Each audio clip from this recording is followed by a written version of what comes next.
was just another mundane Monday morning. I sat at my desk, staring at the computer screen, my fingers idly tapping against the keyboard. My eyes kept wandering to the bank statement lying next to me, a nagging feeling tugging at the back of my mind. Something wasn't right. I picked up the statement, scanning the list of transactions once again. A frown creased my forehead as I spotted the discrepancy, a recurring charge for an unfamiliar vendor amounting to a sizable sum each month. It didn't align with any of our typical expenses. "Nolan?" I called out to my husband, who was in the adjacent room. He poked his head through the doorway, his brows raised in question. "What's up, Bree?" I held up the bank statement, my eyes narrowing. "Do you know anything about these charges? They've been happening for a while now, and I can't figure out what they're for." Nolan glanced at the statement, his expression unreadable. He shrugged nonchalantly. "Must have slipped your mind. It's probably some subscription or something." I pursed my lips, unconvinced. "But for this much and for so long, I don't remember signing up for anything like this." He crossed the room, planting a kiss on my forehead.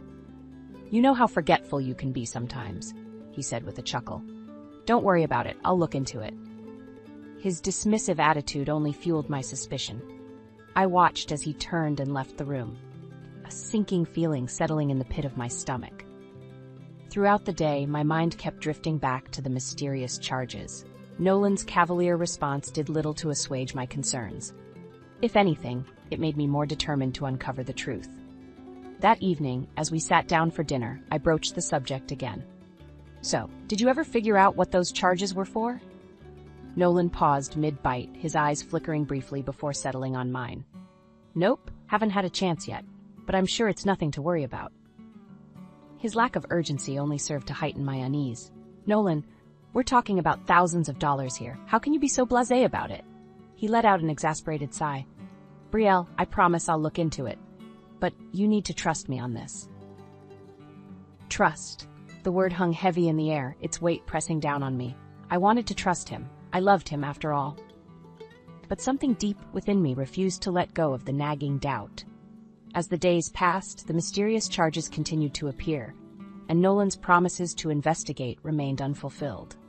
The seed of suspicion had been planted, and with each passing day, it took root, growing stronger and more insidious. I knew I couldn't ignore it any longer. I had to get to the bottom of this, no matter where the truth might lead. The days blurred together, each one more strained than the last. Nolan's late nights at the office became more frequent, his excuses growing flimsier with each passing week. The distance between us seemed to widen with every lie that slipped from his lips. "Another late meeting," he muttered one evening as he rushed out the door, his tie askew and his briefcase haphazardly stuffed with papers. I didn't bother responding. What was the point?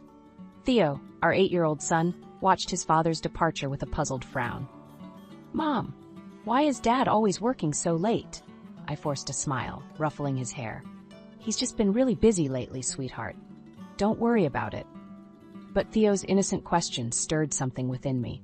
The seeds of doubt that had taken root were now sprouting, their tendrils wrapping around my heart and constricting tighter with each passing day.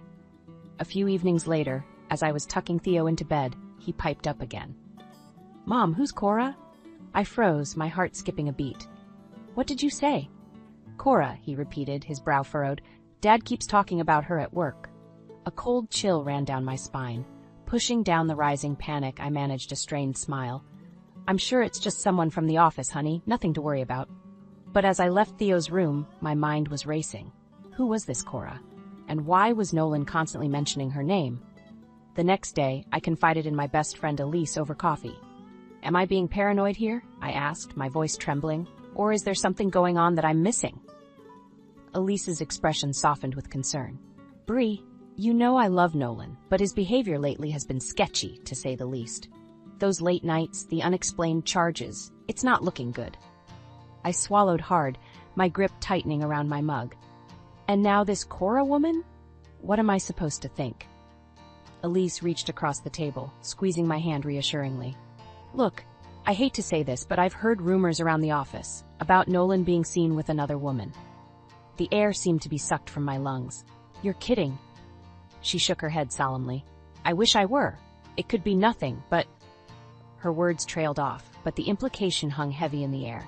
Suddenly, everything started to make sense. The late nights, the mysterious charges, the unknown woman's name.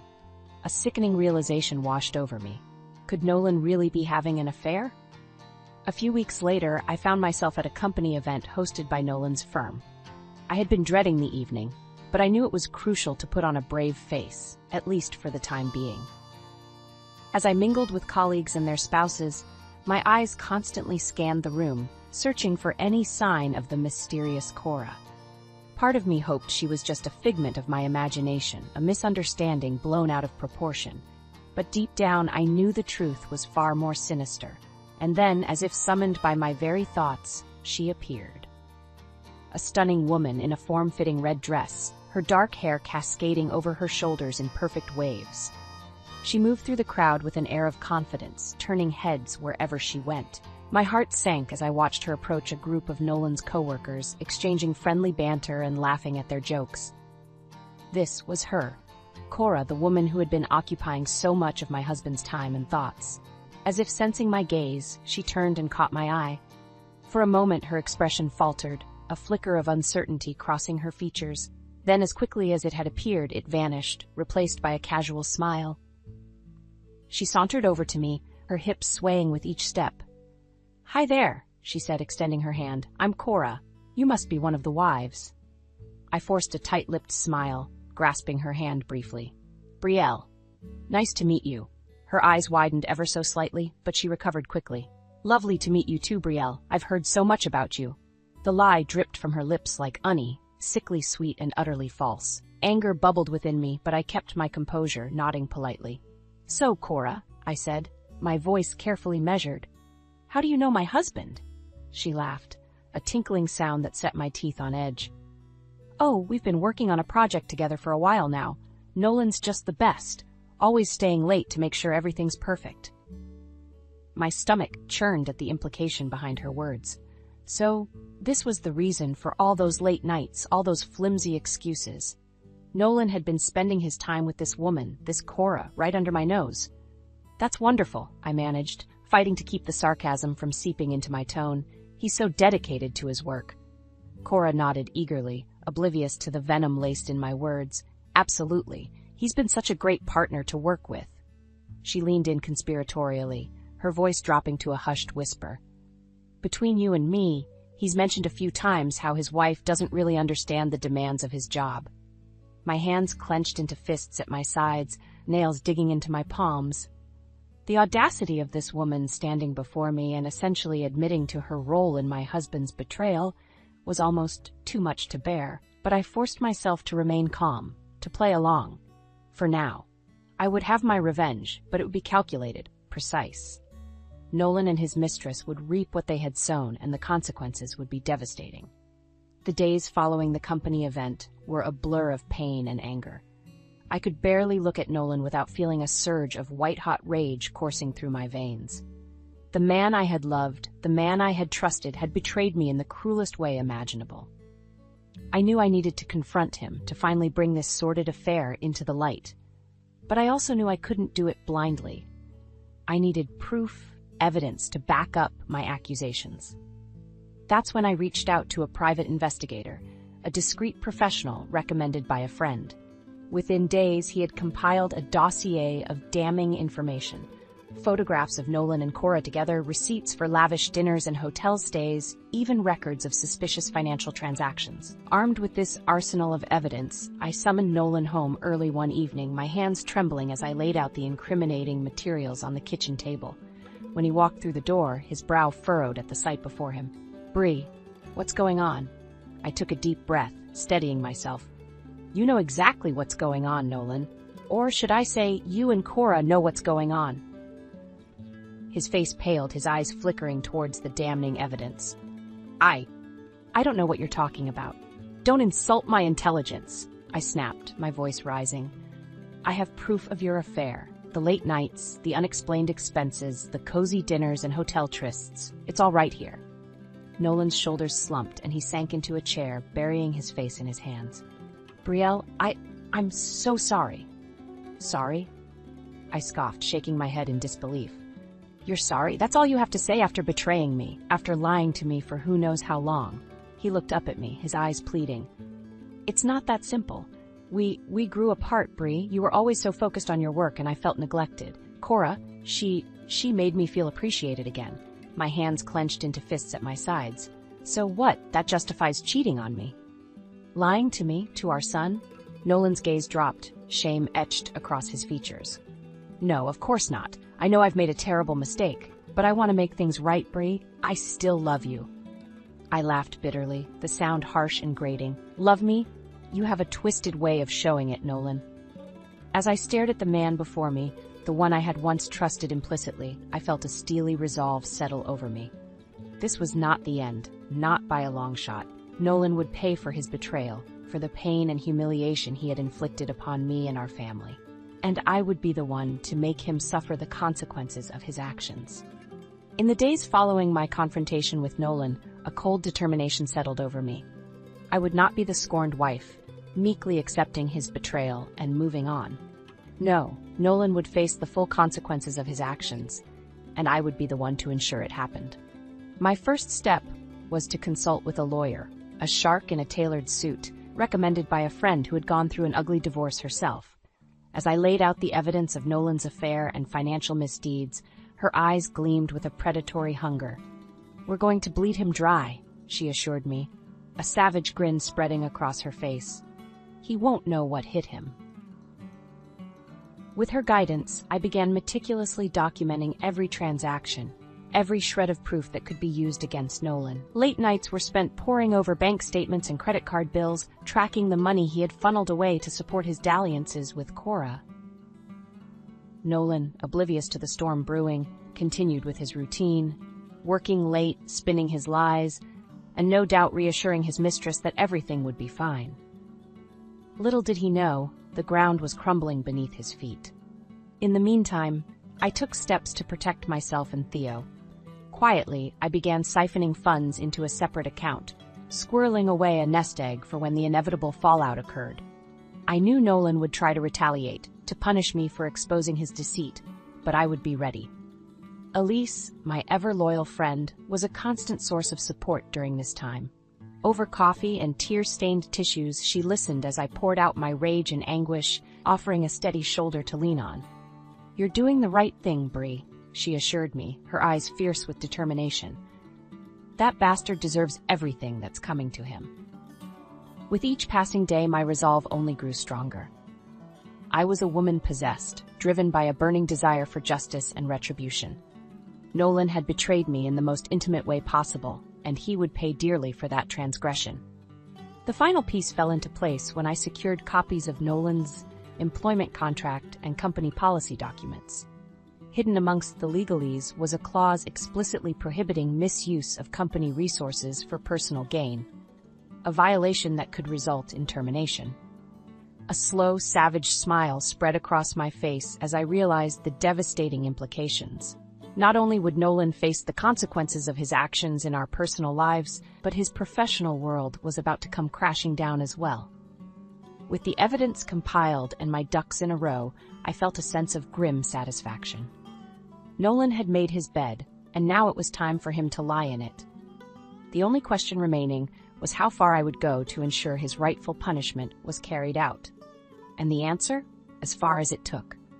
It was the annual Newland family gathering, an event Nolan and I used to look forward to each year. A chance to reconnect with relatives, share stories, and bask in the warmth of familial love. This year, however, the atmosphere was charged with a palpable tension. Nolan kept shooting furtive glances in my direction, no doubt sensing the storm brewing beneath my calm exterior. As the evening progressed, I bided my time, making small talk and laughing at the appropriate moments. All the while, I could feel the weight of the evidence burning in my purse, a ticking time bomb waiting to detonate. Finally, as dessert was being served, I couldn't contain it any longer. I stood, my chair scraping against the hardwood floor, and cleared my throat loudly. "If I could have everyone's attention, please," I announced, my voice steady despite the hammering of my heart. Conversation died down, and all eyes turned towards me, a mixture of curiosity and concern etched on their faces. "I have something I need to share with all of you." I continued, tugging the manila envelope from my purse. Something that concerns my husband, Nolan. Nolan's face drained of color, his knuckles whitening as he gripped the edge of the table. Brielle, what are you doing? He hissed. I ignored him, pulling out the stack of photographs and spreading them across the table. These are just a few examples of the evidence I've gathered, proving that Nolan has been engaged in a long-term affair with another woman. Gasps rippled through the room, and I heard my mother-in-law let out a strangled cry. Nolan's siblings leaned in, their expressions ranging from shock to disgust. It gets worse, I pressed on, my voice gaining strength with each word. Not only has Nolan been unfaithful, but he's also been siphoning money from our joint accounts to fund his escapades with this woman.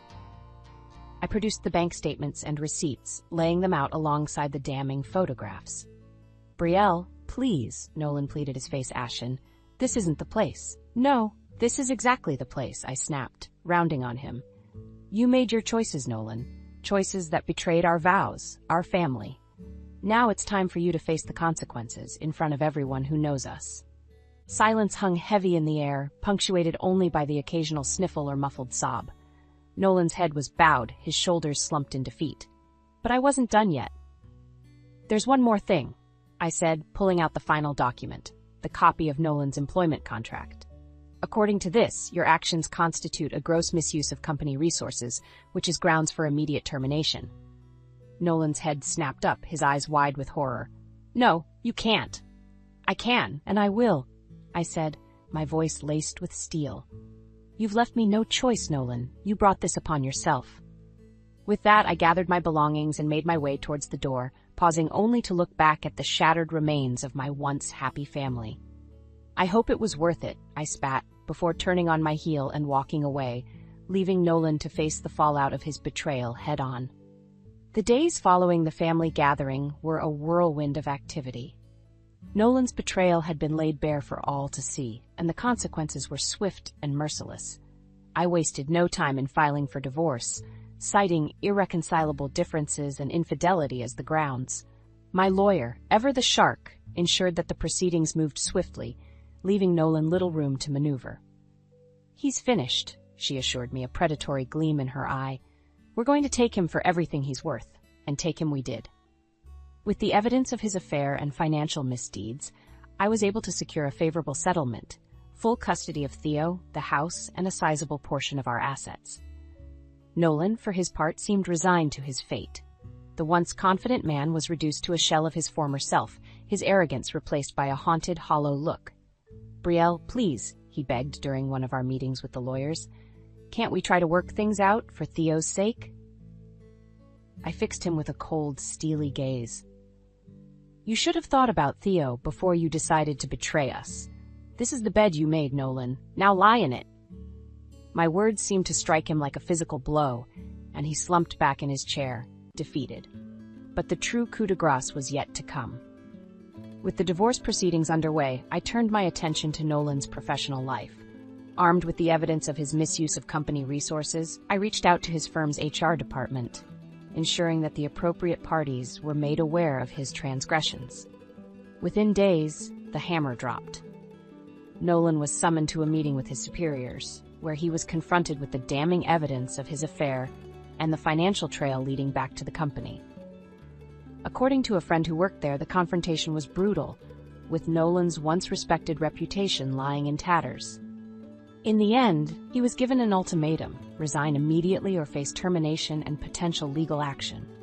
Nolan, his pride in shreds, had no choice but to tender his resignation. The news spread like wildfire through our social circles and professional networks. Whispers and sidelong glances followed Nolan wherever he went, his name tainted by the scandal of his own making. As for Cora, the woman at the center of the storm, she too faced consequences. Her involvement with a married man and the misuse of company resources that entailed cost her own job and reputation. In the blink of an eye, the lives they had so carelessly betrayed me to build together came crashing down around them.